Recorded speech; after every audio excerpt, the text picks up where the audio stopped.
Stand up, Vanguard!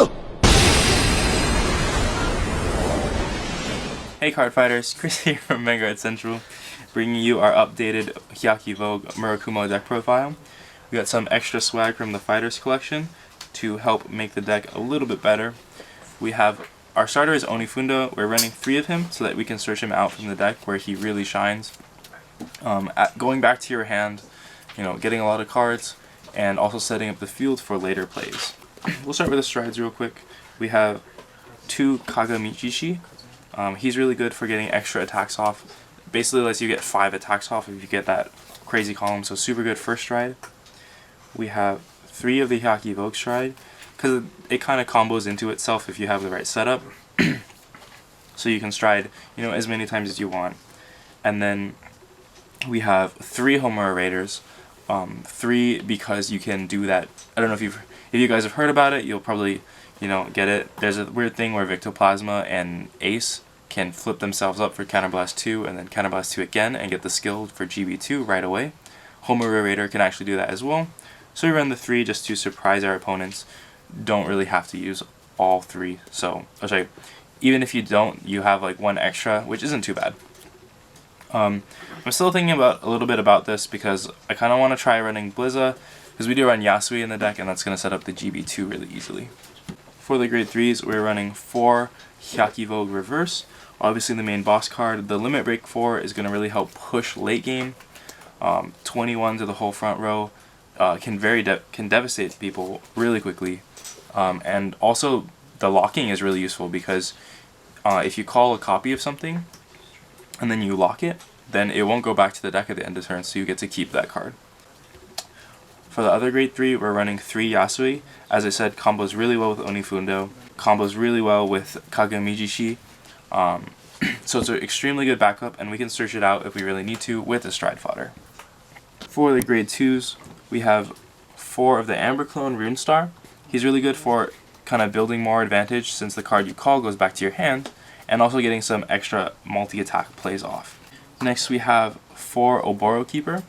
Oboro Keeper is going to help you get the right grade 3 to ride, and also kind of mitigate some of the cloning effects. So if you clone him, you could send the 2 clones back to the deck and add a grade 3 to hand. It's going to help you keep striding, help you set up for Hyakki Vogue's Limit Break, and many things like that.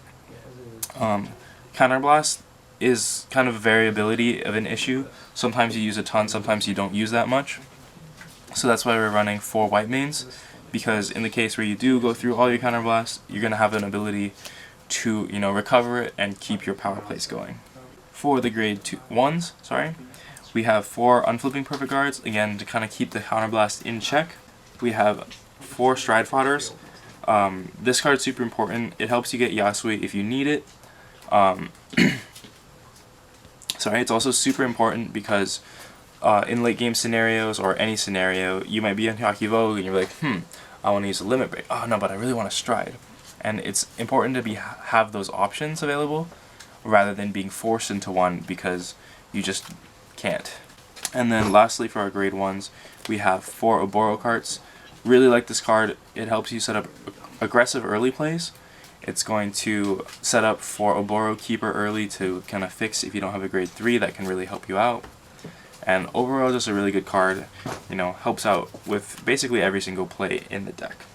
Lastly, for the triggers, we have 4 of the Generation Stand Hidden Scroll, which helps set up your field for Homura Raider, letting you copy 2 of any rearguard. You copy 1 rearguard twice, so that kind of builds up your field.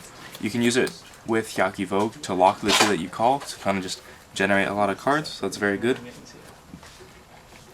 We have more stands for a total of 8 stands. This one also has a skill where you put it into the soul and you unflip 1. So again, being able to use or unflip your counterblast just in case you need to. And then we have 4 draws to keep the deck a little consistent and help with the advantage, and 4 heals. Just to rewind a bit to go back to the stands, you might be thinking, well, there's no crits in the deck, so how are you supposed to pressure the opponent? When making this deck, I was looking at a lot of the triggers. The stand trigger effects are just so good. I really don't think, the stand triggers effects are so good for the deck, I really just want to run them all.